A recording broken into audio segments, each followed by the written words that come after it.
Yes, you. Do you fancy some underground crustacean delicacies? Or maybe you've just been farming winter yetis for far too long, and Erythea's special place has also not been treating you very well, and you still don't have enough embers while your guildies get their flames within their first hour of grind? If so, this underground paradise of ground crabbies and giant dung beetles might just be the place for you. Located deep within the Shuriken iron mines, filled with barbarians and slaves alike, a source of consistent embers lies in wait for your imminent arrival. Actually not really. Not only will you see delicious pulsating eggs, but you also get to experience some close skinship with the queen and crabby Vercedes herself every 90 minutes. To get here, you simply have to click on this here node, and you will come across the barbarian node manager, Alvaro. Spam R and his face for the 3 dailies offering 30 Kafras. After that, simply move further into this deep, very inviting mine, and you will soon see the entrance to delicious crab buffet filled with questionably hygienic all-natural seasoning. Press R at this very safe portal to get in. Now, before we move on though, I'd like to point out that this zone is essentially a underground dungeon zone where only 6 players can access on each individual server. Upon entering, players will randomly get assigned to one labyrinth to fight in, and upon fighting for a set period of time, usually about 12 to 14 minutes, you have the opportunity to move on to the next labyrinth. And after a full cycle lasting about 80 minutes has been completed, you get to fight the boss of the dungeon with 5 other players on the same server as you. Successfully deshelling and cooking of her will grant you the exits as well as access to Tori, whom we will get back to later on. It is suggested that you have at least 281 AP and 359 EP in order to have a somewhat of a chill experience here, of course depending on your class. Once you're inside, you can take a moment or two to admire the sticky white substances spread all across this very wonderful and definitely not claustrophobic interior before you get swarmed by lots of mini crustaceans. Your goal here is very straightforward: kill them all. Now, these smallies on their own won't threaten you that much as they are very disoriented on their own. Kill enough of them though, and a leader or sometimes a general will randomly spawn. Your goal now will be to kill these leader mobs as soon as possible. Firstly, to get this carapace thing that drops, which you will need in order to exchange for the RNG box. We'll come back to with Tori later on. The second reason is that the spawning of any leader mob actually removes their disorientation and causes them to focus their actions on attacking you, which is most definitely not a pleasant thing to experience, as the small tickles from them will now become painful whacks combined, hence the higher DP requirement in order to have a casual grind. Therefore, I suggest you dispatch them with haste no matter what leader spawns to prevent yourself from being made into a buffet menu as well. Also, there are some other mobs that you should immediately kill. Firstly is the Earthshaker crab, who if you let live will burrow underground and cause the rumbling.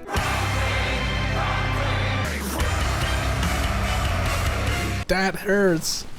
Half-ya? That's cool. I think most of the deaths for many people on day 1 was due to this for the most part. After the patch though, one rumbling alone seems to not do as much damage as it used to, but I still think it is an amazingly bad idea to let more than one rumbling occur, as if it does happen when the commander is around, you probably wouldn't survive. Up next is the burrows that seem to drop out of the sky. These guys will spawn rolling down bombs that will roll towards you and explode. And like the minis, one isn't too big of a deal, but combined, they will halve your health in no time, so be sure to destroy them as you see them. And up next is the egg mother, who will lay eggs that will spawn more mobs as time passes, so be sure to take them out as well. And finally is the dung beetle General Murasto. He's basically the spongiest of the leader mobs, and like to flap his wings, poke you with his sharp objects, and spew toxic vomit from his mouth while opening his trap. At low health, he also summons more leader mobs to whack you, so be sure to adequately prepare for that, or else you will have a crustacean party on your hands, where multiple sharp objects will poke at you while the dung beetle tries to spew dung at you as well. Anyway, simply keep this up, and once about 12 to 14 minutes have passed, you will be able to move on to the next labyrinth once you see this message that silence has overtaken the labyrinth. Move back to the portal in the labyrinth that you're in, press R and choose to go into Murrowak's burrow to move on to the next labyrinth. After that, just repeat what you have done until you see this message telling you that the keeper has awoken. Once you see this message, all mobs in the labyrinth will magically disappear, and you will now have the ability to go fight Vercedes when you check the burrow again. This will then transport you along with all 5 other players on your server into the boss room, where you can all challenge the boss and experience frame drops together. Isn't that just so exciting?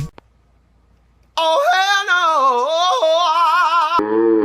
Keep in mind that there's a time limit of about 90 seconds for you to move into the boss room, and once you see this message, you will no longer be able to enter. Anyhow, the boss fight itself isn't too difficult, simply dodge the telegraph attacks, and be sure to cuddle Her Majesty Vercedes' butt when you attack, and you should be able to avoid most of the damage. Whatever you do, just avoid her face, and the rumblings as well, as they do quite a big chunk of damage. Oh, and when you see this message of her preparing for a powerful attack, run towards the edge near the water to get out of the way. Once she's gone back to slumber, simply move move up this ramp and go to Tori, where you can exchange all your carapaces that you've been collecting for the RNG box. From my experience, a full cycle usually nets you around 14 to 17 carapaces out of those RNG boxes, and I get anywhere from 2 to 6 embers depending on my luck of the day. Although I should point out that some of my guildies have gotten 0, so do watch out for that. Vercedes herself also does drop an ember sometimes. Now for some closing pointers, remember that I said a full cycle lasts around 90 minutes and you get the opportunity to fight the boss at around 80 minutes. The thing is though, the cycle actually starts from the moment the first player goes in, so when you enter the labyrinth for the first time, you might not have to sit through the entire 80-minute labyrinth grind cycle to get to the boss room. But then if you have no carapaces with you, then it might be a waste of a boss run. Also, I think by now you should have realized that the spot itself is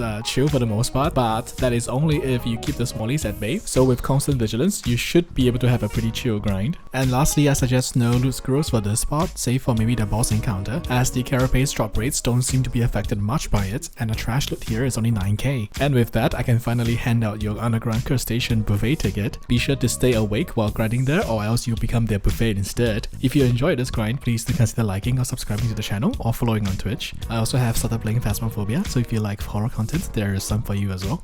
I'm gonna take a pill. Hopefully it helps me in real life as well. Can you try there in the foyer? Oh, I heard something. I heard something. Oh! Gorgory. Gorgory. Dame. Gorgory. Gorgory. No. Oh, I heard something. Oh! Gorgory pad. Do you wanna play hide and seek? Oh no, you did not just do that. Hide and That seek? went out. That went out. Oh my god! Goodbye. Lastly, I'm working on episode 5 of Homemade Adventures, but progress has been slow as these guys take precedence, but I'll get it done soon, hopefully. Anyway, that's it for me. Take care and goodbye.